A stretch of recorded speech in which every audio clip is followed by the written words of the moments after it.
गुरमुखो सतगुरु सच्चे पातशाह क्योंकि जिस तरह पुराने इतिहास असीं पढ़ते हैं कि जिस वेले गुरु गोबिंद सिंह सच्चे पातशाह ने ना वो बंदूक आई ते बंदूक दा निशाना वो ढाल एक लिया सिंह बना के कहन लगा जी भी ढाल बहुत पक्की है फौलाद दी पे इनू गोली ते असर नहीं कर सकती। ते सतगुरां ने एक दो बार उन्होंने उत्तर प्रश्न किए ते सतगुर कहंदे चंगा बई फिर कल नूं कहंदे देखांगे इहदा नां कीगा इहदा ट्राई करके भी किन्ना कि पक्की है ढाल। हुण उधर तां सतगुर जी हाजर नाजर बैठे हन ते ओ जाके पंजां सिखां नूं प्रसाद पानी छका के कहंदा भी तुसीं अरदास करो भी मेरी लाजपत रहे भी मैं सतगुरां नाल वाद विवाद कर बैठा भी मेरी लाज रह जाए। उन्हां अरदास कीती गुरु नानक देव जी तो लैके गुरु तेग बहादुर तक गुरु गोबिंद सिंह तक अरदास कीती ते कहन लगे बई चंगा तेरी लाजपत सतगुर रखे असी ते निश्चक क्योंकि बिरथी कदी ना होवे जन की अरदास। सतगुरु प्रताप सिंह दा बचन आउंदा टेप रिकार्ड च भी जोड़ी जुड़ी खराम प्राणी उदों नहीं सी जुड़दी हुण भी जुड़ सकदी पर साडे मन ही नहीं।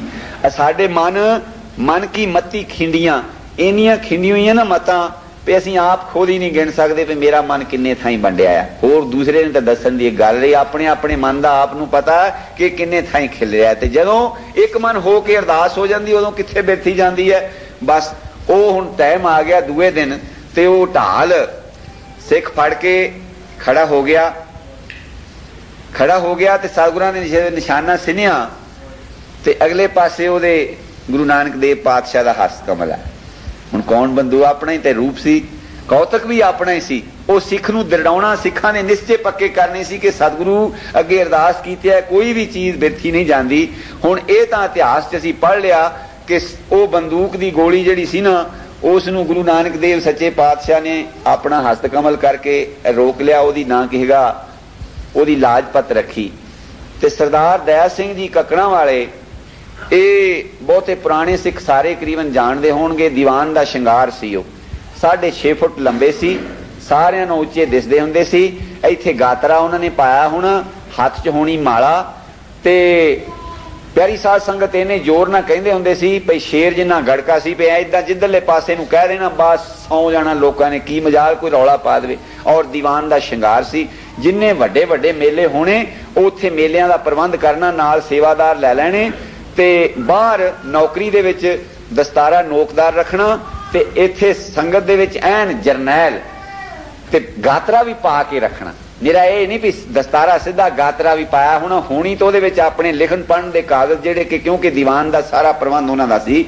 उन्होंने सारियां तो मगरों बराजना ते सारियां तो पहला आसा दी वार द्वारे तो पहले उन्हां आ जाना।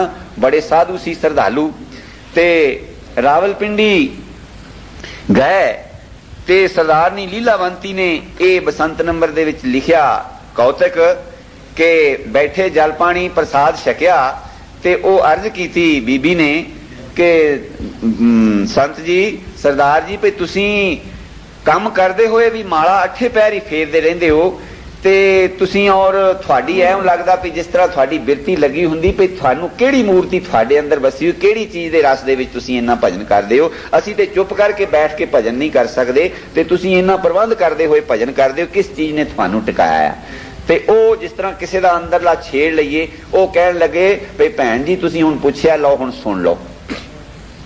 मैं कहंदे पहले फौज दे विच नौकरी सी मेरी चंगे वड्डे अहुदे ते सां ते जंग दे विच मैनू भी जाना पिया ते रोज समझो बंब भरन गोलियां भरन ते सतगुरां दा उदां हथ ते उन्नी लगन नहीं सी लगी हुई वैसे गुरसिखी पा सी ते एक दिन ऐसा मौका बनया भाई गोली मीह वांगू भरे ते गोली एक बिल्कुल ही दूरों दिस पई ऐन सिस्त मेरे वाल नूं एकदम गोली सूकदी आउंदी है ते मैं एक वे दम तब बौंदल गया भाई बस एकदम सतगुरां दे चरनां च बिरती लगी। सेकंड दा ही फर्क गोली दा तुहानू पता किन्नी रफ्तार हुंदी है। अख दे झमके दे विच ही ऐ पता लगा सतगुरु प्रताप सिंह जी सामने आके खड़े होए दर्शन दिता है और उस तरह हाथ च खुंडा है ते सामने दीदार दे रहे हैं बस कहंदा मेरी काया उस दिन दी पलट गई। वो मोहनी मूरत जिहड़ी वो गोली वर्दी दे विच मेरी रखिया करन वाली सी आई, वो मेरे हिरदे च बसी हुई है। और मैं उस मूरत नूं देख के सतगुर मूरत को बल जाओ, उस मूर्ति दे उत्ते वो मेरे अंदर टिकी हुई है। और मैनू उस दिन दा ही ऐसा स्वाद आया है कि मैं वो सतगुरां दी जिहड़ी मूरत है ना वो मेरे तो भुलदी नहीं। जिस तरह सतगुर मूरत को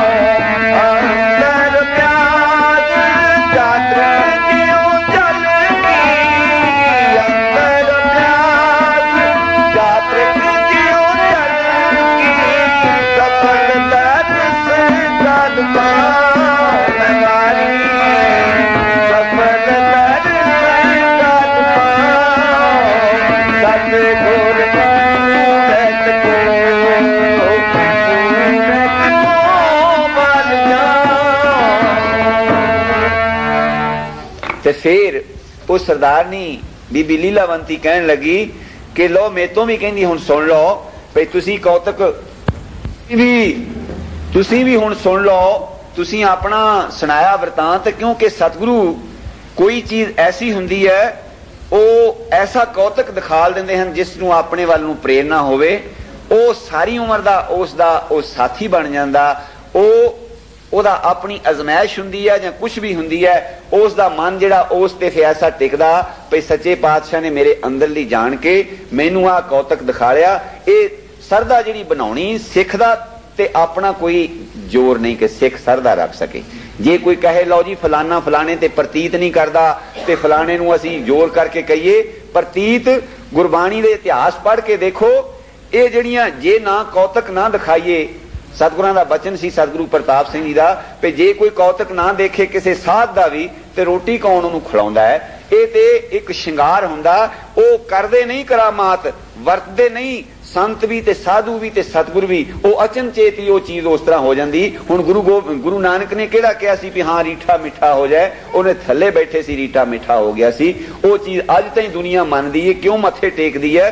इस करके सतगुरु कोई ना कोई कौतक सिख नूं दिखालदा है और ओदी सरदा बनाउंदा है। ते होर तुसीं दसो भाई भाई नानू सिंह जिहड़ा एडा श्रद्धालु सी, सेवा करदा सी, वो बेचारा थिड़क गया।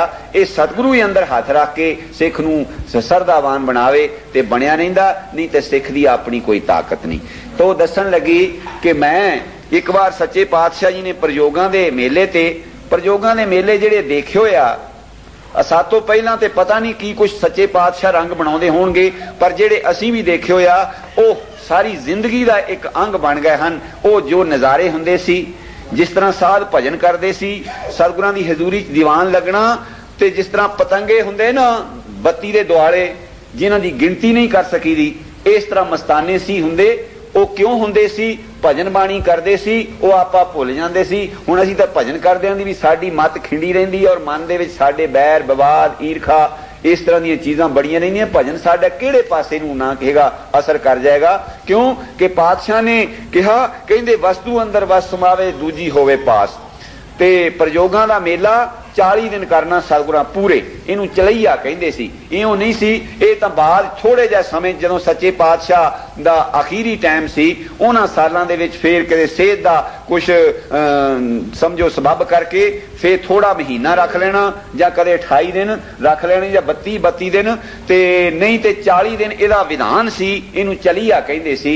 ये शिला 40 दिन दा ही सच्चे पातशाह प्रयोग रखदे सी और ओहदे विच पहिलां ही चिट्ठियां खास खास बंदियां नूं पा दिंदे और सतयुग अखबार दे विच छप जांदा कि फलाने दिन तो प्रयोग शुरू होएगा, पूरे 40 दिन प्रयोग हुंदा सी।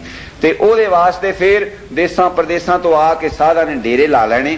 ते इह सरदारनी कहंदी भी असीं भी सानू भी चिट्ठी गई, पहुंच गए, भैणी साहब पहुंचे। ते डेरियां दा ते इदां ही हुंदा सी भी आम तंबू हुंदे सी ते डेरे पक्के घट मिलने। ते डेरा इन्हां नूं ना मिलिया, डेरा ना मिलिया ते सतगुरां पास दूए एक रात इस तरह ही कट्टी कि किते टिकाणे किसे दे नाल ही। ते सरदार समझो सरदार आत्मा सो रईस सीगा ਤੇ ਕਿਸੇ ਦੇ ਡੇਰੇ 'ਚ ਨਾ ਦੋਹਾਂ ਸਰੀਰਾਂ ਨੇ ਕੱਟੀ ਰਾਤ। ਸਵੇਰੇ ਅਰਜ਼ ਕੀਤੀ ਵੀ ਸੱਚੇ ਪਾਤਸ਼ਾਹ ਵੀ ਡੇਰਾ ਨਹੀਂ ਮਿਲਿਆ ਤੇ ਬਖਸ਼ਿਸ਼ ਕਰੋ, ਸਾਨੂੰ ਕੋਈ ਥਾਂ ਦੱਸ ਦਿਓ ਵੀ ਅਸੀਂ ਉੱਥੇ 2 ਕੋਠੜੀਆਂ ਪਾ ਛੱਡੀਏ। ਤੇ ਸਤਿਗੁਰੂ ਜੀ ਕੌਤਕ ਦੇ ਮਾਲਕ ਤੇ ਕਹਿੰਦੇ ਆਓ ਤੁਹਾਨੂੰ ਥਾਂ ਦਸੀਏ। ਨਾਲ ਲੈ ਕੇ ਤੁਰ ਪਏ। ਖੂੰਡਾ, ਇਹ ਖੂੰਡੇ ਵਾਲੇ ਖੂੰਡਾ ਕਦ ਤੋਂ ਸਤਿਗੁਰਾਂ ਤਿਆਗਿਆ ਇਹ ਮੈਂ ਕੌਤਕ ਕਿਸ ਦਿਨ ਫੇਰ ਦੱਸਾਂਗਾ। ਖੂੰਡਾ ਪਹਿਲੇ ਸੱਚੇ ਪਾਤਸ਼ਾਹ ਉਹ ਮੁੜਿਆ ਖੂੰਡਾ ਰੱਖਦੇ ਸੀ, ਤਾਂ ਹੀ ਖੂੰਡੇ ਵਾਲਾ ਨਾਂ ਪਿਆ ਸੀ। ਬਾਅਦ ਚ ਬੱਲਮ ਸੋਟੀ ਰੱਖਦੇ ਸੀ, ਜਿਹੜੀ ਕਿ ਜੰਗਲ ਜਾਣ ਵੇਲੇ ਨਾ ਕਿ ਟੋਆ ਪੁੱਟਣਾ ਪੈਂਦਾ ਸੀ। ਉਹ ਖੂੰਡੇ ਵਾਲਾ ਤਾਂ ਹੀ ਸਤਿਗੁਰੂ ਪ੍ਰਤਾਪ ਸਿੰਘ ਨੂੰ ਕਹਿੰਦੇ ਪਹਿਲਾਂ ਖੂੰਡਾ ਰੱਖਦੇ ਸੀ। ਉਹ ਕਿਸ ਦਿਨ ਫੇਰ ਕੌਤਕ ਮੈਂ ਅਰਜ਼ ਕਰਾਂਗਾ। ਤੇ ਉਹ ਖੂੰਡੇ ਵਾਲਾ ਕਹਿੰਦੀ ਮੈਨੂੰ ਲੈ ਕੇ ਤੁਰ ਪਿਆ। ਅਸੀਂ ਮਗਰ ਮਗਰ ਤੇ ਤੁਰੇ ਜਾਂਦੇ ਬਾਹਰ ਟਿੱਬੇ ਤੇ ਲੈ ਗਏ। ਕਹਿੰਦੇ ਇੱਥੇ ਪਾ ਲਓ, ਕਹਿੰਦੇ ਮੌਜ ਦੇ ਮਾਲਕ। ਤੇ ਸਰਦਾਰਨੀ ਕਹਿੰਦੀ ਮੈਂ ਅਰਜ਼ ਕੀਤੀ ਵੀ ਸੱਚੇ ਪਾਤਸ਼ਾਹ ਸਾਨੂੰ ਏਡੀ ਦੂਰ ਨਾ ਕਹੇਗਾ, ਇੱਥੇ ਬਾਹਰ ਨਾ ਕਹੇਗਾ, ਥਾਂ ਦੱਸ ਦਿਓ ਵੀ ਤਾਂ ਤੁਹਾਡੇ ਚਰਨਾਂ 'ਚ ਰਹਿਣ ਵਾਸਤੇ ਆਏ ਆ। ਕਹਿੰਦੇ ਮੈਂ ਸਾਰੇ ਥਾਂ ਹੀ ਹਾਜ਼ਰ ਨਾ ਜਾਣਾ। ਤੇ ਫਿਰ ਬਾਕੀ ਕਹਿੰਦੇ ਤੈਨੂੰ ਕੋਈ ਡਰ ਨਹੀਂ, ਤੂੰ ਕਿਤੇ ਵੀ ਰਹਿ। ਕਹਿਣ ਲੱਗੀ ਵੀ ਸੱਚੇ ਪਾਤਸ਼ਾਹ ਸਾਨੂੰ ਇੱਥੇ ਬਾਹਰ, ਕਹਿੰਦੇ ਕੋਈ ਡਰ ਨਹੀਂ ਤੈਨੂੰ, ਤੂੰ ਕਿਤੇ ਵੀ ਰਹਿ, ਤੇਰੇ ਸਤਿਗੁਰੂ ਅੰਗ ਸੰਗ ਹੈ। ਉਹ ਮਨ 'ਚ ਕਹਿੰਦੇ ਮੇਰੇ ਬਚਨ ਵਸਿਆ ਸੀ। ਤੇ ਉਹਨਾਂ ਦਿਨਾਂ ਜਦੋਂ ਜਰਮਨ ਦੀ ਜੰਗ ਸੀ ਨਾ, ਉਦੋਂ ਅਮਰੀਕਨ ਬਹੁਤੇ ਸਾਰੇ ਆਪਣੇ ਫੌਜੀ ਦੇਸ਼ ਦੇ ਵਿੱਚ ਆਏ ਹੋਏ ਹੁੰਦੇ ਸੀਗੇ। ਤੇ ਕੋਮਰੀ ਸੀ ਛਾਉਣੀ, ਇਹ ਰਾਵਲਪਿੰਡੀ ਰਹਿੰਦੇ ਸੀ, ਇਹਨਾਂ ਦੀ ਵੀ ਕੋਠੀ ਕੋਮਰੀ ਸੀ ਤੇ ਇਹ ਵੀ ਉੱਥੇ ਗਏ ਹੋਏ ਸੀ ਗਰਮੀਆਂ ਕੱਟਣ। ਤੇ ਉਹ ਮਾਲ ਰੋਡ ਜਿਹੜਾ ਸੀ ਉਹਦੇ ਉੱਤੇ ਕਿਸੇ ਨੂੰ ਵੀ, ਜਨਾਨੀਆਂ ਨੂੰ ਤੇ ਇੱਕ ਪਾਸੇ ਰਿਹਾ, ਆਦਮੀਆਂ ਨੂੰ ਵੀ ਏਸ਼ੀਅਨ ਨੂੰ ਉੱਥੇ ਨਹੀਂ ਸੀ ਜਾਣ ਦਿੰਦੇ। ਤੇ ਇਹ ਤਾਂ ਜਲੰਧਰ ਛਾਉਣੀ ਵੀ ਸੀਗਾ ਜਿਹੜਾ ਜਿੱਧਰ ਗੋਰਿਆਂ ਦੇ ਸੀਗੇ ਨਾ ਕਹੇਗਾ ਕੋਠੀਆਂ ਹੁੰਦੀਆਂ ਸੀ, ਉੱਥੇ ਏਸ਼ੀਅਨ ਜਿਹੜਾ ਆਦਮੀ ਆਪਣਾ ਇੰਡੀਅਨ ਆਦਮੀ ਨਹੀਂ ਸੀ ਉੱਥੇ ਘੁੰਮ ਸਕਦਾ। ਤੇ ਕੋਈ ਜ਼ਰੂਰੀ ਕੰਮ ਸੀ। ਕਹਿਣ ਲੱਗੀ ਸਰਦਾਰਨੀ ਮੈਨੂੰ, ਤੇ ਮੈਂ ਜਿਸ ਵੇਲੇ ਮੈਂ ਕਿਹਾ ਭਈ ਹੁਣ ਉੱਥੇ ਤਾਂ ਬੜਾ ਕਰੜਾ ਪਹਿਰਾ, ਜਾਣ ਨਹੀਂ ਦਿੰਦੇ ਵੀ ਜੇ ਕਹਿੰਦੇ ਕਿਸੇ ਨੂੰ ਕੋਈ ਹੀਲ ਹੁਜਤ ਹੋਈ, ਉਹ ਬੁਰਸ਼ਿਆਂ ਜਿਹੜੇ ਨਾ ਕਹੇਗਾ ਸ਼ਰਾਬਾਂ ਪੀਤੀਆਂ ਹੋਣੀਆਂ, ਬੁਰਾ ਬੁਕਾਰੇ ਉਹਨਾਂ ਨੇ ਕਰਨੇ ਵੀ ਕੋਈ ਫੇ ਉਹਦਾ ਜ਼ਿੰਮੇਵਾਰ ਨਹੀਂ ਕਿਸੇ ਦਾ ਵੀ ਨੁਕਸਾਨ ਹੋਇਆ। ਇਸ ਤੇ ਗੌਰਮੈਂਟ ਵੱਲੋਂ ਹੁਕਮ ਸੀ ਵੀ ਇਸ ਰੋਡ ਤੇ ਕੋਈ ਨਾ ਜਾਵੇ। ਕੋਈ ਜ਼ਰੂਰੀ ਕੰਮ ਸੀ। ਤਾਂ ਉਹ ਨਾਲ ਇੱਕ 6 ਸਾਲ ਦਾ ਲੜਕਾ, ਬਿਰਜਮੋਹਨ ਸਿੰਘ ਨਾਂ ਸ਼ਾਇਦ ਉਸ ਲੜਕੇ ਦਾ ਸੀ, 6 ਸਾਲ ਦਾ ਸੀ, ਹੁਣ ਉਹ ਕੈਪਟਨ ਹੈ। ਉਸ ਨੂੰ ਕਹਿੰਦੀ ਨਾਲ ਲੈ ਕੇ ਮੈਂ ਤੇ ਤੁਰ ਪਈ ਤਾਂਿਓ ਜਾਂ 2 ਫਰਲਾਂਗਾਂ ਗਏ ਤਾਂ ਸਾਹਮਣੇ ਨਾ ਕਿ 8-9 ਨਾ ਕਿ ਇਹ ਅਮਰੀਕਨ ਮਾਰ ਬੁਰਸ਼ਿਆਂ ਜਿਹੜੇ ਸ਼ਰਾਬਾਂ ਪੀਤੀ ਹੋਈਆਂ ਤੇ ਆਪਣੇ ਨਾ ਕਿ ਮਸਤੀ ਦੇ ਵਿੱਚ ਤੁਰੇ ਆਉਣ।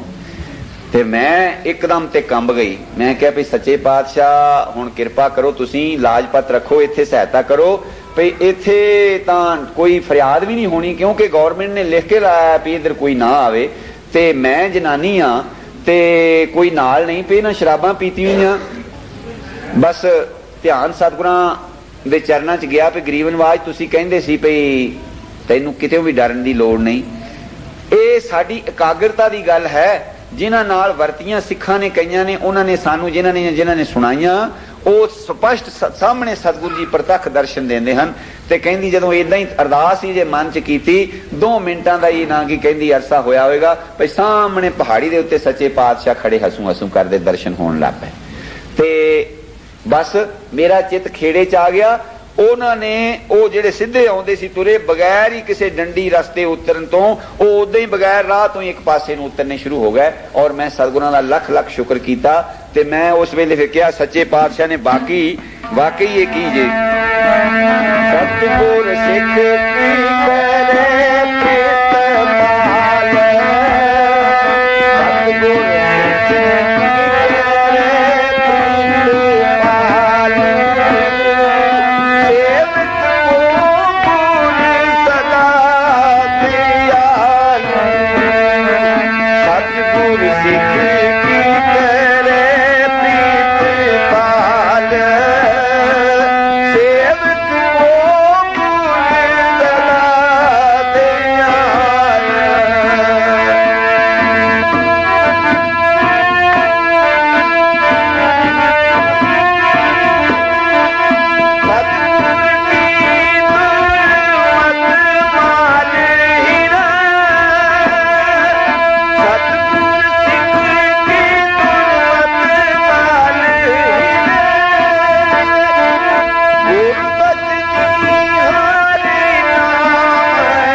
सतगुरु दे कौतक ਉਹ जिस तरह वो संत तरन सिंह जी वहमी ने इतिहास लिखिया, 3 हिस्से उस साध संगत विच आ गए हैं। मैं जद तो होश संभाली है मैं बड़े पुस्तक पढ़े हैं, रामायण ते प्रेम सागर ते भागवत, ये सारे वड्डे वड्डे पुस्तक पढ़े हैं जिन्हां विच कि साखियां लिखियां हैं, जिन्हां नूं ऐं मालूम हुंदा कि कुछ उन्हां दे विच बनावटी होण जां अखी नहीं देखियां सुनियां सुनाइयां। ये जिहड़ा जस जीवन सतगुरु जी का संत तरन सिंह जी ने लिखिया, वो इउं सी जद मैं पढ़ना शुरू करदा सी ते मैनू फिर प्रसादा छकना भुल जांदा सी कि सतगुरु जी दे किन्ने कौतक किस तरह वो नालों नाल लिखते गए। जे कहिए भी कुझे समुंदर बंद कर दिता, वो सतगुर कृपा करेगा मैं हौली हौली फिर थोड़े अगे दीवाना चार्ज करांगा, मगर वो सारा समुंदर कौन पी सकता। मैं 2-2 सफा रोज का 200 सफा रोज का वह पढ़ना, तो ओहदे विच उन्होंने इन्ने कौतक सतगुरां दे लिखे हैं, तो उन्होंने पढ़ के मैं तो ये कहांगा भई सिख की काया पलट सकती है। जे सिखी कोई प्राप्त करनी चाहता है तो वह सतगुरु प्रताप सिंह का जस जीवन पढ़ के देखे, तो सतगुरु प्रताप सिंह जी ने की कौतक किए, किस तरह तपस्या की और किस तरह उन्होंने तारिया। एक एक मिनट ते ना किया करामाता होंदियां सी, एक एक मिनट ते। ओदा कारण की सतगुरु जी सतगुरु राम सिंह जी दी हर वेले उड़ीक ला छड्डदे, ते जे कोई काम करदा ते उहनूं कहंदे सतगुरां ने आउणा है, रूसां ने भाई आ जाना, काहदे लई पसारा करदा। ओहदे विच पता की बनदा सी कि मन सौखा रहिंदा सी, थोड़ी कमाई करके प्रसादा पानी छक के ते भजन बाणी ज्यादा सिंह करते सी। हुण असीं प्रवृत्ति च पै गए हाँ ते सानू गुरु राम सिंह का चेता हिसाब ना भुल चुका है। एवें असीं नावें वजों भावां कही जाइए कि गुरु राम सिंह दी असीं उडीक करदे हां। जिहड़े उडीक करदे सी उन्हां दे ते अथरू नहीं सुकदे। असीं उन्हां दे दर्शन कीते। सच्चे पातशाह सतगुरु प्रताप सिंह ने जदों भी शब्द लैना, चाहे सवेर दा दीवान होवे चाहे शाम दा होवे, कुछ भी होवे, बस सफेद दाड़े तो मोतियां वांगू अथरू किरदे जाने। कदे तुक पढ़ लैनी, फिर गच भर जाना, फिर तुक पढ़ लैनी। वो अठे पैर पाठ करन लगे हन, जे ग्रंथ साहब का पाठ करते उत्थे कोई तुक आ जाए तो उत्थे ही बस रमाली रखी हुई है, रमाली भेज जाती है। भाई वजीर सिंह जी होर बदल के दे देंदे, उस परदेसी प्रीतम दे याद च अथरू घेरदे सी। ओहदा की असीं भी उन्हां विच ही सी, दर्शन करदे सी, मन नूं कोई तड़फना नहीं सी। जिहड़े बहुता पसारा करदे सी उन्हां नूं असीं कहंदे सी ये किस भुलेखे च पै होए, भजन बाणी क्यों नहीं करदे। ये एक भजन बाणी करन दा एक खास रस्ता सी सतगुरु जी ने जिहड़ी बख्शिश कीती। सो भजन दस्सण दा हुक्म जिन्हां साधां नूं हुंदा सी, ਉਹ ਬੰਦਗੀ वाले साध हुंदे सी और उन्हां नूं भी फिक्र हुंदा सी कि असीं भजन छेती कीते कोई दस्सण नूं तैयार नहीं सी हुंदा। किसी सिख नूं कहना ना भई भजन तूं दस्सिया कर, उन्हें कई बारी सतगुरां पास जवाब देना, कहना भई सच्चे पातशाह मैं इस लायक नहीं, भी मेरी कमाई नहीं इन्नी। इस गल तो असीं सोचीए भी असीं भी भजन देने आ, साडी रसना च किन्नी कमाई है, असीं वो रसा के रसना जे भजन दईए, अपना आप भी असीं सुधार करके रखीए, असीं गुरु के हुक्म दे विच चलीए, फिर जिन्हूं दस्सांगे ओहदा भी भला होएगा, साडा भी भला होएगा, सतगुरु दी भी शोभा होएगी। हुण संत सुंदर सिंह जी पूंगा वाले उन्हां दा आम मशहूर सी कि वो भजन दस के, साडे बापू नहीं भी दसदे, उन्हां ने भजन दसना मौज सी साधां दी, भजन दस के कहना भई बैठ जा इत्थे, जरूर इदां करदे सी, भजन दस के तोड़ नहीं सी देंदे। कई सिख इदां सी भी संत अर्शी मंगल सिंह जी अर्शी फरिश्ते उन्हां नूं भजन दस के कहंदे अखां मीट के इत्थे थोड़ा 2 घड़ियां भजन कर, ते ਉਹ ਵਿਚਾਰੇ ਅੱਖਾਂ ਮੀਟ ਕੇ ਭਜਨ ਕਰਨ ਲੱਗ ਪਏ। ਜਥਾ ਸਾਰਾ ਹੀ ਸੱਚੇ ਪਾਤਸ਼ਾਹ ਸਾਰੇ ਤੁਰ ਗਿਆ, ਉਹ ਮਗਰੋਂ ਪੈੜ ਲੱਭਦਾ, ਕਿਸੇ ਨੂੰ ਪੁੱਛਦਾ ਪਛਾਉਂਦਾ, ਮਗਰ ਜਾ ਕੇ ਰਲਿਆ ਸੀ। ਤੇ ਇਹਨਾਂ ਨੇ ਸੰਤਾਂ ਨੇ ਭਜਨ ਦੱਸਣਾ, ਬਾਪੂ ਨਹੀਂ ਦੱਸਦੇ, ਭਜਨ ਦੱਸ ਕੇ ਤੇ ਬਸ ਇਸ ਤਰ੍ਹਾਂ ਸਿਰ ਨੂੰ ਗੇੜਾ ਥੋੜਾ ਜਿਹਾ ਦੇ ਦੇਣਾ। ਤੇ ਉਹ ਪਤਾ ਨਹੀਂ ਗੇੜਾ ਕਿਸ ਤਰੀਕੇ ਨਾਲ ਉਹ ਦੇ ਦਿੰਦੇ ਸੀਗੇ, ਵਾ ਉਦਾਂ ਹੀ ਗੇੜਾ ਹੀ ਉਹਨੂੰ ਆ ਜਾਣਾ, ਉਹਨੇ ਮਸਤਾਨਾ ਹੀ ਹੋ ਜਾਣਾ। ਤੇ ਭਜਨ ਸੰਤ ਕੇਸਰ ਸਿੰਘ ਜੀ ਨੇ ਭਜਨ ਪੁੱਛਿਆ ਸੰਤਾਂ ਪੂੰਗਾ ਵਾਲਿਆਂ ਤੋਂ, ਤੇ ਹੁਣ ਇਦਾਂ ਸੀ ਮਨ ਦੇ ਵਿੱਚ ਭਈ ਖਬਰੇ ਜਿਹੜਾ ਭਜਨ ਦੱਸਦਾ ਇਹੀ ਗੁਰੂ ਹੁੰਦਾ। ਸਤਿਗੁਰਾਂ ਨੇ ਭੁਲੇਖਾ ਕੱਢਿਆ ਹੈ ਵਿੱਚ, ਤੁਸੀਂ ਸਤਿਗੁਰਾਂ ਦੇ ਬਚਨਾਂ ਦੇ ਸੁਣੋ ਭਈ ਹੱਟੀ ਜਿਹੜੀ ਉਹ ਸਤਿਗੁਰ ਦੀ ਹੈ, ਵਰਤਾਵੇ ਜਿਹੜੇ ਖੇਤ ਜਿਹੜਾ ਖਸਮ ਕਾ ਹੈ, ਤੇ ਰਾਖੇ ਜਿਹੜੇ ਜਾਂ ਵਰਤਾਵੇ ਉਹ ਕਾਮੇ ਲਾਵੇ ਜਿਹੜੇ ਉਹ ਚੂੜੇ ਚਮਾਰ ਹੀ ਹੁੰਦੇ ਹਨ, ਉਹਨਾਂ ਦੀ ਕੋਈ ਵੁਕਤ ਨਹੀਂ ਹੁੰਦੀ, ਉਹ ਮਾਲਕ ਖੇਤ ਦਾ ਉਹ ਹੀ ਹੁੰਦਾ। ਤੇ ਉਹ ਕਈ ਸਾਧ ਇਦਾਂ ਭਜਨ ਦੱਸ ਕੇ ਉਹ ਆਪਣੀਆਂ ਚੁੰਗਾਂ ਆਪ ਹੀ ਬਟੋਰ ਲੈਂਦੇ। ਉਹ ਕਹਿੰਦੇ ਵੀ ਤੈਨੂੰ ਭਜਨ ਅਸੀਂ ਦੱਸਿਆ ਸੀ, ਉਹ ਆਪਣੇ ਮਗਰ ਵੀ ਲਾ ਲੈਂਦੇ ਹਨ। ਤੇ ਜਿਹੜੇ ਸਾਧੂ ਮਜਲ ਵਾਲੇ ਉਹ ਕਹਿੰਦੇ ਵੀ ਭਲਿਆ ਲੋਕਾ ਇਹ ਸਤਿਗੁਰੂ ਦੀ ਚੀਜ਼ ਆ, ਉਹਨਾਂ ਦੇ ਹੁਕਮ ਨਾਲ ਤੈਨੂੰ ਦਿੱਤੀ ਤੇ ਸਤਿਗੁਰਾਂ ਪਾਸ ਤੂੰ ਉਹਨਾਂ ਦਾ ਧਿਆਨ। ਇਹ ਭਜਨ ਪੁੱਛਿਆ ਸੰਤਾਂ ਤੋਂ ਤੇ ਉਹ ਆਪਣੇ ਇਸੇ ਤਰ੍ਹਾਂ ਹੀ ਭਜਨ ਕਰਨ ਲੱਗੇ ਤਾਂ ਸੰਤਾਂ ਦਾ ਧਿਆਨ ਧਰੇ ਭਈ ਸੰਤਾਂ ਦਾ ਚਿਹਰਾ ਮੋਹਰਾ ਇਦਾਂ ਦਾ ਮੈਨੂੰ ਉਹਨਾਂ ਨੇ ਇਸ ਤਰ੍ਹਾਂ ਭਜਨ ਦੱਸਿਆ, ਇਹ ਭਜਨ ਕਰੇ ਤਾਂ ਉਹਨਾਂ ਦਾ ਧਿਆਨ ਧਰੇ। ਅੱਗੇ ਫੋਟੋ ਆਵੇ ਸਤਿਗੁਰੂ ਪ੍ਰਤਾਪ ਸਿੰਘ ਜੀ ਦੀ, ਜਿਸ ਵੇਲੇ ਵੀ ਉਹ ਬੈਠੇ ਉਸ ਵੇਲੇ ਸਾਹਮਣੇ ਉਹ ਦਰਸ਼ਨ ਹੋਵੇ। ਤੇ ਬੜਾ ਇਸ ਗੱਲ ਦੇ ਵਿੱਚ ਛਛੋ ਪੰਜ 2 ਮਹੀਨੇ ਲੰਘ ਗਏ ਭਈ ਪਤਾ ਨਹੀਂ ਕਾਰਨ ਕੀ ਆ। ਸੰਤਾਂ ਦਾ ਚਿਹਰਾ ਮੈਨੂੰ ਚੰਗਾ ਭਲਾ ਯਾਦ ਆ ਵੀ ਮੇਰੇ ਸਾਹਮਣੇ ਤਸਵੀਰ ਸਤਿਗੁਰਾਂ ਦਾ ਦਰਸ਼ਨ ਨਹੀਂ ਸੀ ਅਜੇ ਕੀਤਾ। ਅੰਮ੍ਰਿਤਸਰ ਆਏ, ਮੇਲਾ ਸੀ, ਇੱਥੇ ਆਏ ਜਿਸ ਵੇਲੇ ਦੀਵਾਨ ਦੇ ਸੱਚੇ ਪਾਤਸ਼ਾਹ ਦਾ ਦਰਸ਼ਨ ਕੀਤਾ। ਅੱਧਾ ਸੰਸਾ ਤਾਂ ਉਸ ਵੇਲੇ ਨਿਕਲ ਗਿਆ ਭਈ ਐਸੇ ਹੀ ਮੂਰਤੀ ਦਾ ਦਰਸ਼ਨ ਹੁੰਦਾ ਸੀ। ਨਮਸਕਾਰ ਕੀਤੀ, ਬੈਠੇ, ਪਰ ਮਨ 'ਚ ਇਹ ਆਇਆ ਵੀ ਮੇਰਾ ਨਾਂ ਲੈ ਕੇ ਨਾ ਕੀ ਬੁਲਾਉਣਗੇ, ਫੇਰ ਮੈਂ ਸਮਝਾਂਗਾ ਵੀ ਵਾਕਈ ਇਹ ਪੂਰਨ ਸਤਿਗੁਰੂ ਸੀ ਔਰ ਮੈਨੂੰ ਨਾ ਕਹੇਗਾ ਇਹਨਾਂ ਦੇ ਦਰਸ਼ਨ ਹੁੰਦੇ ਸੀ। ਬੈਠ ਗਿਆ ਦੀਵਾਨ ਦੇ ਵਿੱਚ, ਮੇਲਾ ਸਮਾਪਤ ਹੋ ਗਿਆ।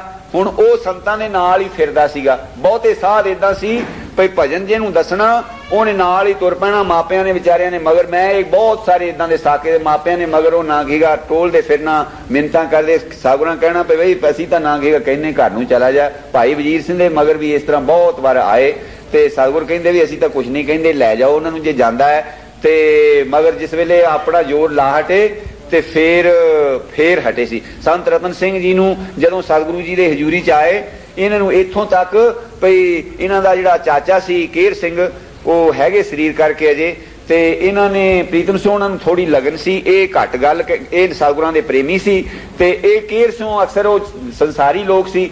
ਪਰ ਰਤਨ ਸਿੰਘ ਉਹਨਾਂ ਨੂੰ ਕੇਸਾਂ ਤੋਂ ਫੜ ਕੇ ਵੀ ਪਟਕਾਇਆ, ਬਹੁਤ ਕੁੱਟਿਆ ਵੀ। ਤੇ ਇੱਕ ਦਿਨ ਕੁੱਟਿਆ ਲੈ ਗਏ ਤਾਂ ਸਤਿਗੁਰਾਂ ਨੇ ਰਾਤ ਨੂੰ ਦਰਸ਼ਨ ਦਿੱਤੇ ਕੇਰ ਸਿੰਘ ਨੂੰ। ਕਹਿਣ ਲੱਗੇ ਕੇਰ ਸਿੰਘ ਖਬਰਦਾਰ ਹੋ ਜਾ, ਕਹਿੰਦੇ ਮੁੰਡੇ ਨੂੰ ਮਾਰਿਆ ਤੂੰ, ਕਹਿੰਦੇ ਤੈਨੂੰ ਪਤਾ ਨਹੀਂ ਸਾਡਾ। ਤੇ ਉਹ ਇਹ ਕੇਰ ਸਿੰਘ ਉਹਨਾਂ ਨੇ ਆਪ ਦੱਸਿਆ। ਤੇ ਸਵੇਰ ਨੂੰ ਲੈ ਕੇ ਦੋਨੋਂ ਜਣੇ, ਕੇਰ ਸੋਹਣੀ ਤੇ ਪ੍ਰੀਤਮ ਸੋਹਣੀ, ਸਵੇਰ ਨੂੰ ਲੈ ਕੇ ਭੈਣੀ ਸਾਹਿਬ ਪਹੁੰਚੇ ਤੇ ਨਾਏ ਭੁੱਲ ਮੰਗੀ, ਕਹਿੰਦੇ ਸੱਚੇ ਪਾਤਸ਼ਾਹ ਬਖਸ਼ੋ ਭਈ ਇਹ ਤੁਹਾਡਾ ਹੀ ਤੇ ਤੁਸੀਂ ਇਹਨੂੰ ਸੰਭਾਲੋ। ਸੋ ਇਸ ਤਰ੍ਹਾਂ ਸਾਧ ਸੰਗਤ ਦੇ ਨਾਲ ਹੀ ਤੁਰ ਪੈਂਦੇ। ਉਹ ਹੁਣ ਨਾਲ ਤੁਰੇ ਜਾਂਦੇ ਹਨ ਤੇ ਉੱਥੇ ਸਤਿਗੁਰਾਂ ਨੇ ਉਹਦੇ ਅੰਦਰ ਦੀ ਲੱਗ ਕੇ ਕਹਿੰਦੇ ਵੇ ਕੇਸਰ ਸਿਆਂ ਭਈ ਹੁਣ ਤੂੰ ਸੰਤਾਂ ਨਾਲ ਨਹੀਂ ਜਾਣਾ, ਹੁਣ ਤੂੰ ਸਾਡੇ ਨਾਲ ਚੱਲਣਾ, ਤੈਨੂੰ ਸਾਡੇ ਨਾਲ ਕੰਮ ਆ ਤੇਰਾ। ਹਾਂਜੀ, ਬਸ ਫੇਰ ਕੀ ਸੀ, ਜਿਸ ਵੇਲੇ ਨਾਂ ਲੈ ਕੇ ਕਿਹਾ ਤੇ ਬਸ ਫੇਰ ਚਰਨਾਂ ਤੇ ਲੇਟਦਾ ਫਿਰੇ। ਜੈਸਾ ਸਤਿਗੁਰੂ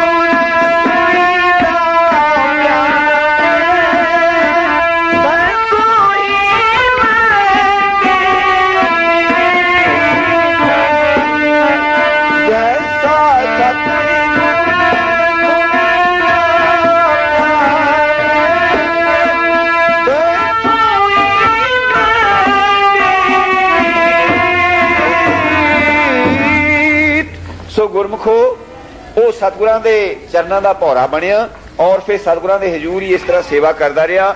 ਸਤਿਗੁਰਾਂ ਦੇ ਕੌਤਕ ਬਿਆਨ ਹਨ, ਸਤਿਗੁਰੂ ਆਪ ਹੀ ਜਾਣਦੇ ਹਨ। ਸੋ ਮੈਂ ਪੁੱਲ ਦੀ ਖਿਮਾ ਮੰਗਦਾ। ਸਤਿ ਸ੍ਰੀ ਅਕਾਲ।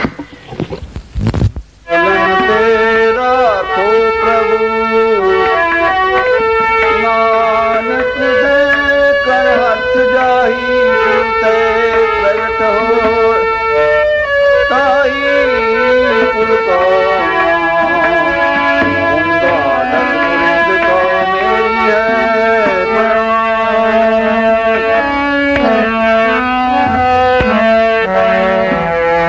he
कही पालो हम बारिक तुमरे थारे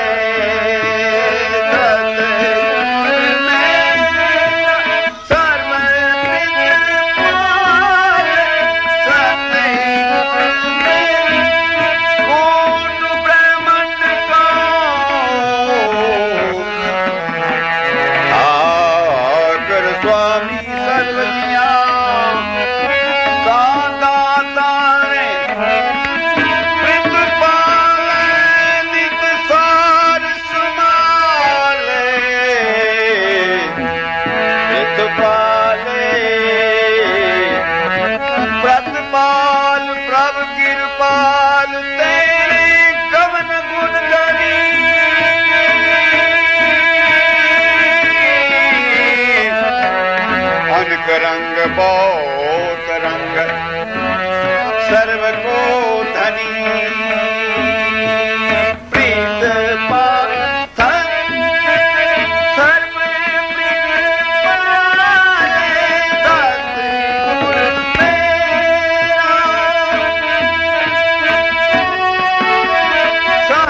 अपनी जिस वेले रिटायर हो के उत्थे गए ਤੇ ਉਹਨਾਂ ਨੂੰ ਸਤਿਗੁਰੂ ਸੱਚੇ ਪਾਤਸ਼ਾਹ ਸਤਿਗੁਰੂ ਪ੍ਰਤਾਪ ਸਿੰਘ ਜੀ ਨੇ ਮੰਡੀ ਦਾ ਸੂਬਾ ਥਾਪਿਆ ਔਰ ਬੜੇ ਸੁਲਝੋ ਬੰਦੇ ਸਨ। ਕਥਾ ਕਰਦੇ ਹੁੰਦੇ ਸਨ ਰੋਜ਼ ਸਵੇਰ ਨੂੰ ਗੁਰਬਲਾਸ ਦੀ ਕਥਾ ਕਰਨੀ। ਮੈਨੂੰ ਉਹ ਕਥਾਵਾਂ ਬਚਪਨ 'ਚ ਸੁਣੀਆਂ ਹੁਣ ਤੱਕ ਯਾਦ ਹਨ। ਉਹਨਾਂ ਦਾ ਨਿਯਮ ਸੀ ਕਿ ਰੋਜ਼ ਕਥਾ ਕਰਨੀ। ਹੁਣ ਮੈਂ ਜਿਨ੍ਹਾਂ ਦਾ ਜ਼ਿਕਰ ਕਰਨਾ ਹੈ ਬਾਬੂ ਰਜਿੰਦਰ ਸਿੰਘ ਜੀ, ਉਹਨਾਂ ਦੇ ਵੱਡੇ ਭਾਈ, ਇਹਨਾਂ ਦਾ ਵੀ ਮੈਨੂੰ ਦਰਸ਼ਨ ਕਰਨ ਦਾ ਸੁਭਾਗ ਪ੍ਰਾਪਤ ਹੋਇਆ। ਇਹ ਬਹੁਤੇ ਗੁਰਮੁਖ ਸਨ ਤਾਂ ਔਰ ਅੱਠੇ ਪੈਰ ਇਹਨਾਂ ਨੂੰ ਤੁਸੀਂ ਦੇਖੋ। ਡਿਊਟੀ ਤੇ ਵੀ ਮੈਂ ਇਹਨਾਂ ਨੂੰ ਦੇਖਿਆ, ਅੱਖਾਂ ਇਹਨਾਂ ਦੀਆਂ ਗੁੱਟ ਹੋਈਆਂ ਜਿੱਦਾਂ ਨਾਮ ਖੁਮਾਰੀ ਨਾਨਕਾ ਚੜੀ ਰਹੇ ਦਿਨ ਰਾਤ ਵਾਲੀ ਅਵਸਥਾ ਹੁੰਦੀ ਸੀ। ਔਰ ਡਿਊਟੀ ਉਸ ਤਰ੍ਹਾਂ ਆਪਣੀ ਵਰਦੀ ਸੂਟ ਪਾਇਆ ਹੋਣਾ ਪਰ ਨੇਤਰ ਗੂੜੇ। ਉਹ ਜਿਸ ਤਰ੍ਹਾਂ ਕੋਈ ਉਹ ਰੀਤ ਪੜ੍ਹਦੇ ਹੁੰਦੇ ਸੀ ਨਾ, ਮੈਂ ਉਹਨਾਂ ਸਾਧਾਂ ਨਾਲ ਰਤੀਆਂ ਜਿਨ੍ਹਾਂ ਦੇ ਨੈਣ ਗੂੜੇ ਔਰ ਸਾਹਿਬ ਵਾਲੀਆਂ ਅੱਖੀਆਂ ਜਿਨ੍ਹਾਂ ਦੀਆਂ। ਉਹ ਇਸੇ ਤਰ੍ਹਾਂ ਹੀ ਬਦਲੀ ਕਰਕੇ ਜਦੋਂ ਦਾ ਮੈਂ ਤੁਹਾਨੂੰ ਥੋੜਾ ਜਿਹਾ ਦ੍ਰਿਸ਼ਟਾਂਤ ਦੇਣਾ, ਨਕੋਦਰ ਉਹਨਾਂ ਦੀ ਬਦਲੀ ਹੋਈ। ਨਕੋਦਰ ਉਹਨਾਂ ਨੇ ਤੜਕੇ ਕਥਾ ਕਰਨੀ ਸ਼ੁਰੂ ਕਰ ਦਿੱਤੀ ਤੇ 10-10 15-15 ਮੀਲ ਤੋਂ ਵੀ ਲੋਕ ਉਹਨਾਂ ਦੀ ਕਥਾ 'ਚ ਤੜਕੇ ਜਾ ਕੇ ਸ਼ਾਮਲ ਹੁੰਦੇ। ਸਾਡੇ ਬਾਪੂ ਹੁਣੀ ਵੀ ਕਈ ਵਾਰ ਸਾਈਕਲ ਤੇ ਗਏ, ਸਿਆਲ ਦਾ ਮਹੀਨਾ ਹੋਣਾ, ਤੜਕੇ ਉੱਠਣਾ 2 ਵਜੇ ਤੇ ਇਸ਼ਨਾਨ ਕਰਕੇ ਸਾਈਕਲਾਂ ਤੇ ਸਾਧ ਸੰਗਤ ਨੇ ਜਾਣਾ ਤਾਂ ਉਹਨਾਂ ਦੇ ਉੱਥੇ ਕੀਰਤਨ, ਉੱਥੇ ਕਥਾ ਸੁਣਨੀ। ਕਥਾ ਹਰ ਇੱਕ ਕਰ ਸਕਦਾ ਵਿਦਵਾਨ, ਮਗਰ ਕਥਾ ਦਾ ਰਸ ਵੱਖਰਾ ਵੱਖਰਾ ਹੁੰਦਾ। ਉਹਦਾ ਕਾਰਨ ਕੀ, ਕਿਸੇ ਸਾਧ ਨੇ ਆਪਣੀ ਰਸਨਾ ਰਸਾਈ ਹੁੰਦੀ ਹੈ ਨਾਮ ਜਪ ਜਪ ਕੇ। ਕੋਈ ਮੇਰੇ ਵਰਗਾ ਉਦਾਂ ਹੀ ਥੋਥਾ ਹੁੰਦਾ, ਨਿਰਾ ਚੁੰਝ ਗਿਆਨੀ, ਉਹਦੀ ਕਥਨੀ ਦੇ ਵਿੱਚ ਉਹਨਾਂ ਅਸਰ ਨਹੀਂ ਹੁੰਦਾ। ਤੇ ਜਿਨ੍ਹਾਂ ਭਜਨ ਕੀਤਾ ਹੁੰਦਾ, ਗੁਰੂ ਕੇ ਹੁਕਮ ਦੇ ਉੱਤੇ ਚੱਲੇ ਹੋਏ ਹੁੰਦੇ ਹਨ, ਉਹਨਾਂ ਬਾਰੇ ਬਾਣੀ 'ਚ ਲਿਖਿਆ ਕਿ ਜਿਨ੍ਹਾਂ ਅੰਤਰ, ਇੱਕ ਵਾਰੀ ਮੈਂ ਰੀਤ ਕਹਿ ਲਵਾਂ,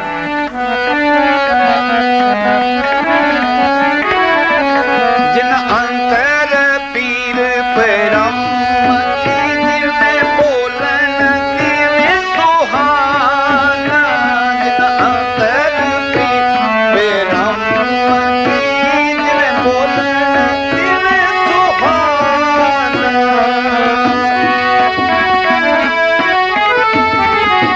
ਨਾਨਕ ਹਰਿਆ ਪੇ ਜਾਣਦਾ, ਨਾਨਕ ਹਰਿਆ ਪੇ ਜਾਣਦਾ, ਨਾਨਕ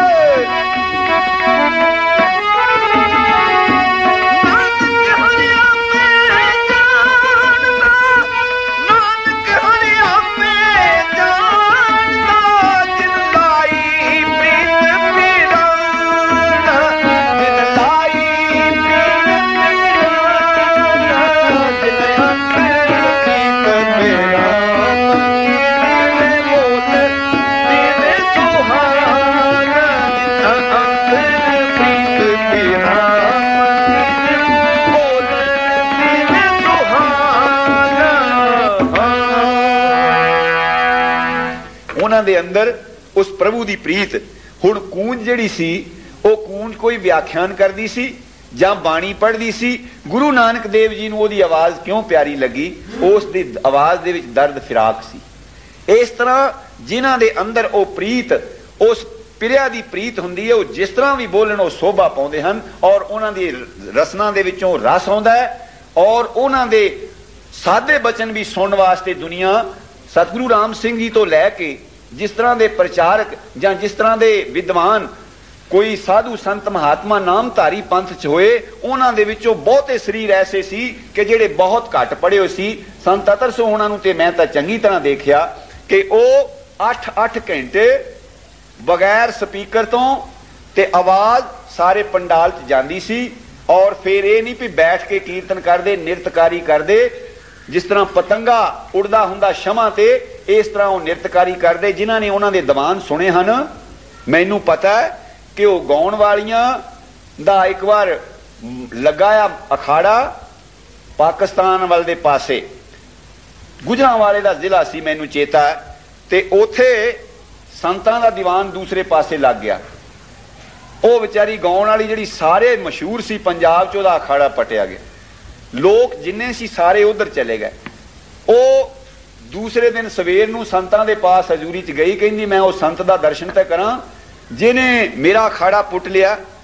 ਜਾ ਕੇ ਦੇਖਿਆ ਤੇ ਉਹ ਗੂੜੇ ਨੇਤਰ ਤੇ ਐਸੇ ਤਰ੍ਹਾਂ ਝੂਮਦੇ, ਹਰ ਵੇਲੇ ਭਜਨ ਬਾਣੀ ਕਰਦੇ ਔਰ ਬਿਲਕੁਲ ਥੋੜਾ ਪੜ੍ਹਿਓ ਜਪਜੀ ਸਾਹਿਬ ਜਾਂ ਇੱਕ ਦੋ ਬਾਣੀਆਂ ਪੜ੍ਹਨ ਜਾਣਦੇ। ਤੇ ਉਹ ਅਲਬਲ ਅਲੀਆਂ ਹੀ ਉਹਨਾਂ ਦੀਆਂ ਰੀਤਾਂ ਹੁੰਦੀਆਂ, ਪਰ ਜਿਵੇਂ ਬੋਲਣ ਤਿਵੇਂ ਸੁਹਾਨ ਉਹਦੇ 'ਚ ਰਸ ਸੀ ਇਹ। ਤੇ ਉਹ ਇਸੇ ਤਰ੍ਹਾਂ ਸੀ ਭਈ ਨਾਮਧਾਰੀ ਪੰਥ ਦੀ ਉਹਨਾਂ ਨੇ ਉਹ ਸੇਵਾ ਕੀਤੀ, ਇਹਨੇ ਨਾਮਧਾਰੀ ਸਜਾਏ ਕਿ ਜਿਨ੍ਹਾਂ ਦਾ ਕੋਈ ਅੰਤ ਨਹੀਂ। ਤੇ ਸਤਿਗੁਰੂ ਪ੍ਰਤਾਪ ਸਿੰਘ ਜੀ ਦੀ ਥਾਪੀ ਸੀ, ਉਹਨਾਂ ਨੂੰ ਬਚਨ ਕਰਦੇ ਸੀ ਕਿ ਭਾਈ ਤੂੰ ਜਿੰਨਾ ਚਿਰ ਨਾ ਕਹੇਗਾ ਦੀਵਾਨ ਲਾਉਣਾ ਉਹਨਾਂ ਚਿਰ ਹੀ ਭਜਨ ਕਰਨਾ। ਕਿ ਅਸੀਂ ਕਦੀ ਇਸੇ ਚਾਲੀ ਤੇ ਹੀ ਅਸੀਂ ਤੁਰ ਪਈਏ ਕਿ ਜਿੰਨਾ ਚਿਰ ਸਾਡੀ ਬੈਟਰੀ ਜਿਹੜੀ ਹੈ ਉਹ ਡਾਊਨ ਹੋਈ ਹੈ, ਅਸੀਂ ਉਹਨੂੰ ਫੇਰ ਚਾਰਜ ਕਰਨ ਦੇ ਵਾਸਤੇ ਉਸ ਰਸਨਾ ਦਾ ਚੱਕਰ ਘੁਮਾਈਏ ਤੇ ਸਾਡੀ ਵੀ ਜ਼ਬਾਨ ਦੇ ਵਿੱਚ ਰਸ ਆ ਸਕਦਾ ਹੈ। ਕਿਉਂ ਕਿ ਰਸ ਤੇ ਹੈ ਉਹਦੇ ਨਾਮ ਦਾ। ਸੋ ਉਹ ਕਥਾ ਕਰਦੇ ਹਨ, ਦੁਨੀਆ ਹਰੇਕ ਮਜ਼ਹਬਾਂ ਦੀ ਉਹਨਾਂ ਦੀ ਕਥਾ ਸੁਣਨ ਆਉਂਦੀ। ਤੇ ਐਸਾ ਪ੍ਰਤਾਪ ਬਣਿਆ। ਸਤਿਗੁਰੂ ਸੱਚੇ ਪਾਤਸ਼ਾਹ ਸਤਿਗੁਰੂ ਪ੍ਰਤਾਪ ਸਿੰਘ ਜੀ ਦਾ ਮੇਲਾ ਉਹਨਾਂ ਕਰਾਇਆ ਨਕੋਦਰ। ਮੇਲਾ ਇਹ ਹੋਇਆ ਸਨ 39 'ਚ, ਜਦੋਂ ਜਰਮਨ ਦੀ ਜੰਗ ਸੀ। ਮੈਨੂੰ ਚੰਗੀ ਸੰਭਾਲ ਸੀ, ਮੈਂ 14 ਸਾਲ ਦਾ ਸੀ ਉਦੋਂ। ਮੈਂ ਸੋਧ ਰੱਖੀ ਆ ਪਹਿਲੇ, ਤੇ ਉੱਥੇ ਸੱਚੇ ਪਾਤਸ਼ਾਹ ਨੂੰ ਕੋਈ ਐਸਾ ਕਾਰਜ ਬਣਿਆ ਭਈ ਰੋਜ਼ ਹੀ ਸੁਨੇਹਾ ਆ ਜਾਏ ਭਈ ਕੱਲ ਨੂੰ ਆਵਾਂਗੇ। ਸੰਗਤ ਇਕੱਠੀ ਹੋਈ, ਮਾਰ 2-3 ਜ਼ਿਲ੍ਹੇ ਇਕੱਠੇ ਹੋਏ, ਹੋਲੇ ਜਿੰਨੀ ਸੰਗਤ। ਤੇ ਸੱਚੇ ਪਾਤਸ਼ਾਹ ਦਾ ਰੋਜ਼ ਇਸ ਤਰ੍ਹਾਂ ਸੁਨੇਹਾ ਆਉਂਦਾ। ਉਹਦੇ 7 ਦਿਨ ਲੇਟ ਹੋਇਆ ਮੇਲਾ। 7 ਦਿਨ ਮੇਲਾ ਸਤਿਗੁਰਾਂ ਦੇ ਆਉਣ ਤੋਂ ਪਹਿਲੇ ਬਣਿਆ ਰਿਹਾ। 2 ਦਿਨ ਫਿਰ ਮੇਲਾ ਹੋਇਆ। ਸੰਤ ਹਜੂਰਾ ਸਿੰਘ ਜੀ ਭੂਰੀ ਵਾਲੇ ਵੀ ਉਦੋਂ ਚੜ੍ਹਦੀਆਂ ਕਲਾ ਸੀ ਔਰ ਦੇ ਕਰਕੇ ਸੀ। ਸੋ ਮੇਰਾ ਕਹਿਣ ਦਾ ਭਾਵ ਉਹ ਸੰਤਾਂ ਦੀ ਐਸੀ ਉਸ ਮਾਹੌਲ ਉਹਨਾਂ ਨੇ ਪੈਦਾ ਕਰ ਦਿੱਤਾ ਸੀ ਨਕੋਦਰ ਦੇ ਲਾਗੇ ਛਾਗੇ। ਜਦੋਂ ਬਦਲੀ ਉਹਨਾਂ ਦੀ ਹੋਈ, ਲੋਕ ਤਾਂ ਹੀ ਰੋਂਦੇ ਸੀ। ਉਹਨਾਂ ਸੰਤਾਂ ਦੀ ਮੈਂ ਤੁਹਾਨੂੰ ਅਰਜ਼ ਕਰਦਾ ਕਿ ਫਿਰੋਜ਼ਪੁਰ ਦੇ ਇਲਾਕੇ ਵਿੱਚ ਲਾਧੂ ਕਾ ਮੰਡੀ ਇੱਕ ਸਟੇਸ਼ਨ ਹੈ। ਉੱਥੇ ਮੰਡੀ ਵੀ ਹੈ, ਉਹਦੇ ਲਾਗੇ ਇੱਕ ਪਿੰਡ ਹੈ ਕਿੜਿਆਂ ਵਾਲਾ। ਇਹ ਉਦੋਂ ਲਾਧੂ ਕੀ ਮੰਡੀ ਸਟੇਸ਼ਨ ਤੇ ਸਟੇਸ਼ਨ ਮਾਸਟਰ ਸਨ ਤੇ ਲਾਗਲੇ ਸ਼ਾਗਲੇ ਪਿੰਡਾਂ 'ਚ ਜਾ ਕੇ ਇਹਨਾਂ ਕੀਰਤਨ ਕਰਨਾ। ਜਦੋਂ ਇਹ ਲਟਕ ਲੱਗਦੀ ਹੈ, ਮੈਨੂੰ ਚੇਤਾ ਸੰਤ ਪ੍ਰੀਤਮ ਸੋਹਣੀ ਪੱਦੀ ਵਾਲੇ ਜਿਹੜੇ ਸਾਡੇ ਜਥੇਦਾਰ ਸੀ, ਜਦੋਂ ਨਵੀਂ ਲੱਗੀ ਨਾ ਲਗਨ ਇਸ਼ਕ ਲੱਗਾ ਏ ਗਾਉਣ ਦਾ, ਕੀਰਤਨ ਕਰਨ ਦਾ, ਤੇ ਲਾਹੌਰ ਸੀ ਅਸੀਂ ਉਦੋਂ, ਸੰਨ 45 ਦੀ ਗੱਲ ਹੈ। ਇਹਨਾਂ ਨੇ ਅਗਲੇ ਨੂੰ ਕਹਿ ਹੋਣਾ ਜਾ ਕੇ ਵੀ ਤੇਰੇ ਵੀ ਅੱਜ ਅਸੀਂ ਵਾਰਾ ਲਾਉਣਾ ਕੱਲ ਨੂੰ। ਉਹਦੇ ਨਾ ਉਹਦੇ ਪ੍ਰਸਾਦਾ ਛਕਣਾ, ਨਾ ਕੋਈ ਪਾਈ ਪੈਸਾ ਲੈਣਾ, ਸਾਰਾ ਜਥਾ ਸੋਧੀ ਤੜਕੇ ਉੱਠਣਾ, ਵਾਰਾ ਉਹਦੇ ਲਾਉਣਾ ਤੇ ਉਥੋਂ ਫਿਰ ਦੁੜਕੀ ਪੈਣਾ ਮੋਢਿਆਂ ਦੇ ਉੱਤੇ। ਮੇਰੇ ਮੋਢੇ ਤੇ ਵਾਜਾ, ਮੈਨੂੰ ਵੀ ਦੌੜਨ ਦੀ ਉਦੋਂ ਨਾ ਕੀ ਪ੍ਰੈਕਟਿਸ ਹੋਈ ਸੀ, ਮੋਢੇ ਤੇ ਵਾਜਾ ਬੰਨ ਕੇ ਮੈਂ ਬਹੁਤ ਦੌੜ ਲੈਂਦਾ ਸੀ। ਐਸਾ ਕੱਸ ਕੇ ਬੰਨਾ ਮੈਂ, ਬਸ ਦੌੜਨਾ। ਇਸ ਤਰ੍ਹਾਂ ਫਿਰ ਆ ਕੇ ਕੰਮ ਤੇ ਆ ਕੇ ਦਿਹਾੜੀਆਂ ਲਾਉਣੀਆਂ ਤੇ ਪ੍ਰਸਾਦਾ ਨਾ ਛਕਣਾ। ਦੁਪਹਿਰ ਨੂੰ ਕੇਲੇ ਕੂਲੇ ਛਕ ਕੇ ਤਾਂ ਕੰਮ ਕਰ ਲੈਣਾ। ਸੱਚੇ ਪਾਤਸ਼ਾਹ ਸਤਿਗੁਰੂ ਪ੍ਰਤਾਪ ਸਿੰਘ ਜੀ ਹਰੇਕ ਹਫ਼ਤੇ ਲਾਹੌਰ ਰੇਸਾਂ ਦੇ ਕਾਰਨ ਕਰਕੇ ਜ਼ਰੂਰ ਦਰਸ਼ਨ ਦਿੰਦੇ ਸੀ ਔਰ ਬੜੀ ਸੰਭਾਲ ਕਰਦੇ ਸੀ। ਮੇਰਾ ਕਹਿਣ ਦਾ ਭਾਵ ਜਦੋਂ ਇਹ ਇਸ਼ਕ ਲੱਗਦਾ ਹੈ ਇਸ ਪਾਸੇ ਦਾ ਵੀ, ਗੁਰੂ ਘਰ ਦਾ ਵੀ, ਉਸ ਵੇਲੇ ਵੀ ਉਹਨੂੰ ਫਿਰ ਆਪਣੀ ਕਾਇਆ ਦੀ ਸੁੱਧ ਨਹੀਂ ਰਹਿੰਦੀ। ਉਹ ਫਿਰ ਆਪਣਾ ਬੇਆਰਾਮ ਹੋ ਕੇ ਵੀ ਉਹ ਸਾਰੇ ਕੁਛ ਤਜ ਕੇ ਉਹ ਗੁਰੂ ਦਾ ਪ੍ਰਚਾਰ ਕਰਦਾ। ਇਹ ਕੀ ਕਰਦੇ ਹਨ, ਇਹਨਾਂ ਨੇ ਪਿੰਡਵਾਰ ਨੰਬਰ ਬੰਨੇ ਹੋਏ ਲਾਗੇ ਜਿਹੜੇ 5-5 6-6 ਮੀਲ ਤੇ ਪਿੰਡ ਹੈ, ਉੱਥੇ ਜਾਂਦੇ ਹਨ ਤੇ ਉੱਥੇ ਕੀਰਤਨ ਕਰਦੇ। ਤੇ ਉੱਥੇ ਮੇਲਾ ਕਰਾਇਆ ਕਿਸੇ ਸਿੰਘ ਨੇ ਤੇ ਸੱਚੇ ਪਾਤਸ਼ਾਹ ਸਤਿਗੁਰੂ ਪ੍ਰਤਾਪ ਸਿੰਘ ਜੀ ਵੀ ਗਏ ਤੇ ਦਰਸ਼ਨ ਦਿੰਦੇ ਹਨ। ਤੇ ਲਾਗੇ ਇਹ ਲਾਧੂ ਕਾ ਮੰਡੀ, ਇੱਥੇ ਦੇ ਖੱਤਰੀ परिवार दे विचों रौनकी दास ना ते एक साधु तो भगवें वेस वाले साधु दे पासों जोग वशिष्ठ की कथा सुनते हैं, रोज कथा करते हैं। तो एक दिन ओनू साधु नू भी लगन सी, वो कहंदा भलिया लोका रौनकी दास भई लागले पिंड कूकियां दे गुरु आए हैं ते चल दर्शन कर आईए। ते इसने बेचारे ने जे कूकियां दा नां तक भी नहीं सी सुनिया, कहंदे भी कूके कौन हुंदे आ? वो कहंदे भी चल चल के ही देख लै, तैनू मैं दिखा दा। तैयार हो पै चले गए। लागे 5-6 मील ते पिंड सी, जाके सारे नमस्कार करते हैं। ते साध ने दसिया भी ओ जिहड़े बैठे हैं सिंघासन ते ओ कूकियां दे गुरु हैं। ये देखदा नमस्कार करन जोगा नहीं रहा, उसे तरह ही देखी जाता एक टक। तो साध कहंदा कि की गल है, तू गां नहीं तुरदा? वो कहंदा भी उत्थे तां मैनू कुछ होर दिस रहा। दस की दिसदा? कहंदा भी उत्थे तुसी कहने सफेद वस्त्र धारे हुए, उन्होंने माला गल च है, तो उत्ते खंडा हाथ फड़ी बैठे। कहंदा ना कहेगा जिगा कलगी सिर ते शोभा पा रही है, कमान इत्थे ना की पाया आ, धनुषधारी है। ते मैनू ते दर्शन गुरु गोबिंद सिंह दे हो रहे हैं। बस फे की सी गया, जाके चरना ते नमस्कार कीती और सच्चे पातशाह जी ने थापी दी। कोल संत बैठे हैं, संत प्रीतम सिंह जी चेले के वाले, उन्होंने हुक्म होया कि भजन दस दिओ। भजन दस दिता। सवेरे कहंदे इनू अमर छका के ये रौनकी दास का नाम रौनक सिंह रख दिओ। वो संत रौनक सिंह दे असीं चंगी तरह दर्शन मेले करते रहे हैं साध संगत दे विच। ते ओ बहुत यानी पहुंचे साधु फे होए हैं। ते सच्चे पातशाह सानू इनू पता सी कि सतगुरु जी कदे भी उस इलाके विच दी बगैर लाधू की मंडी गया नहीं सी जाते। सारे पंथ से मशहूर हो गया सी भई सच्चे पातशाह दे आनंद सेवक सतगुर जिधर दी भी लंघन उन्होंने जरूर दर्शन दे के जाते हैं। ते उन्होंने नगर मेला गए ते घर दे विच बड़ी चहल पहल लागे। उन्होंने सारा खानदान जिस तरह तुसीं आ रूशे रहिंदे हैं, इन्हां दे वडेरे भी नामधारी बच्चे ने थोड़ा जिहा ये नामधारी, इन्हां दे घराने भी नामधारी। ओ ए आ कौर चंद जी, वीर चंद जी जां ये सारे इन्हां दे वडेरे नामधारी सन। सतगुरु सच्चे पातशाह की हजूरी दे विच आके ओ दर्शन मेला करदे। इसे तरह इन्हां दा खानदान होर इन्हां दा भाई बंधु शायद चाचे दा लड़का, उसका नाम भीम चंद है। वो अपने घर वाली नाल गल करदा, कहंदा भलीए लोके भई वो अपने जिहड़े भाई साहब संत रौनक सिंह जी है उन्हां दे गुरु आए आ, ते चलो चलिए दर्शन करिए। ते सुनिया भी वो चरण भी पाउंदे हन, आपां भी अर्ज करके देखिए भई साडे भी घर चरण पाउण। ते वो घर वाली कहंदी भई ये कोई कृष्ण महाराज है जिहड़े कि ना घेगा बिदर दे घर गरीबां दे घर चले जाणगे, अपने सिखां दे कूकियां दे आए आ, उन्हां दे साडे कित्थे आउंदे आ। ते उसने बड़ा समझाया कि तुसीं बहुत समझाया कि भलीए लोके भई सतगुरु जिहड़े गुरु हुंदे वो सारियां दे सांझे हुंदे महापुरुष, वो किसे दे एक दे वंडे होए नहीं हुंदे।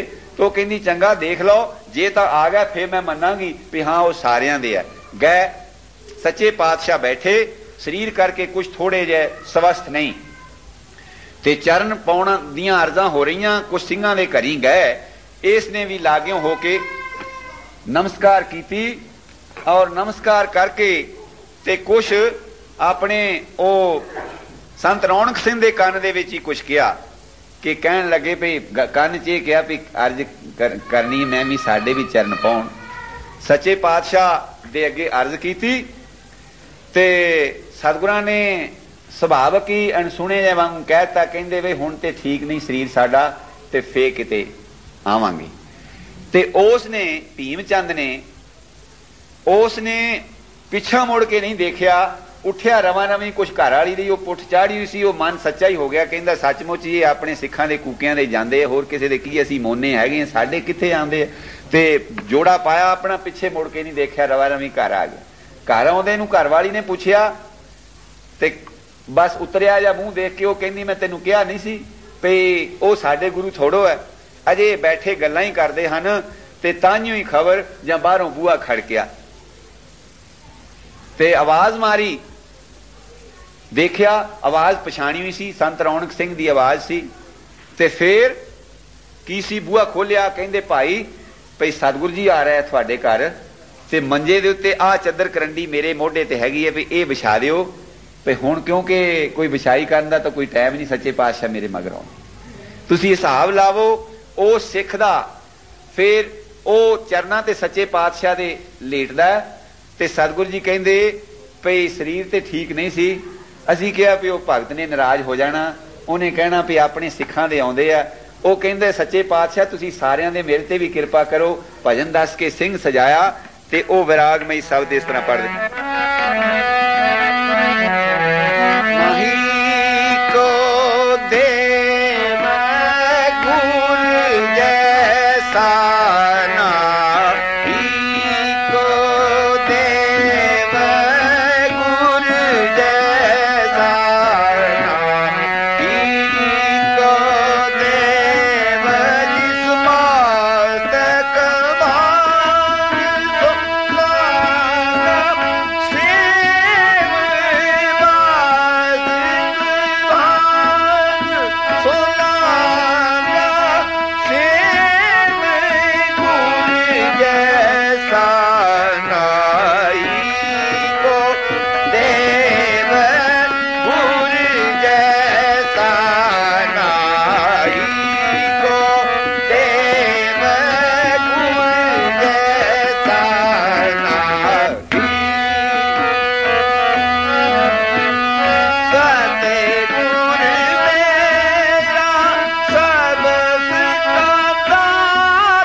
भोग न पह देवहीन स्नेह सबो तन नेह बरकत अगे अशय है।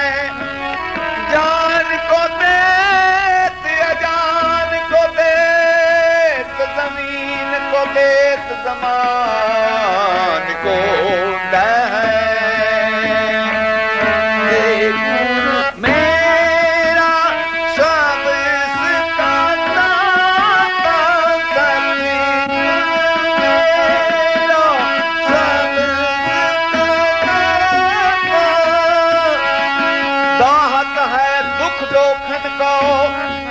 दुजन के पलमो दल डारे खंड अखंड प्रचंड प्रहारन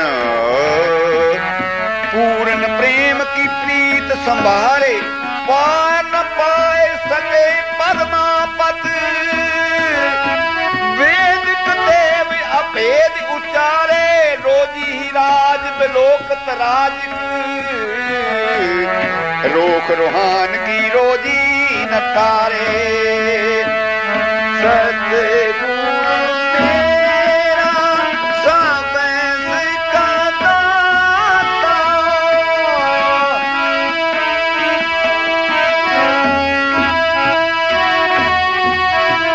सतगुरु मेरा सब का दाता अरे चित चेत सकीन दयाल दामोदर विभय न जानस कोई जे तावै ब्रह्मंड खंड को करता करे सोई जननी केरे उदर उदक में पिंड किया 10 द्वारा दे आहार अग्न में राखे ऐसा खस्म हमारा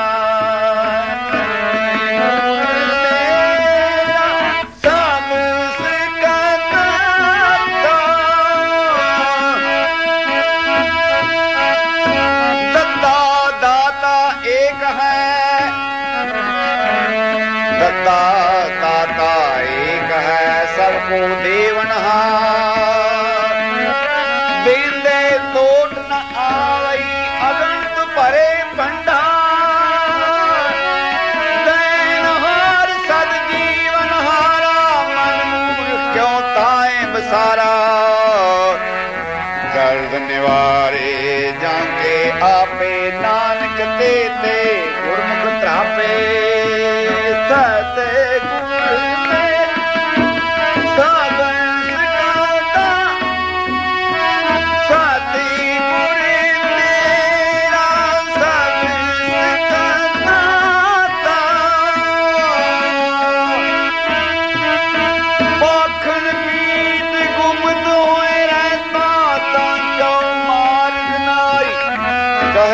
ना पूरन पाऊ को मतरे जी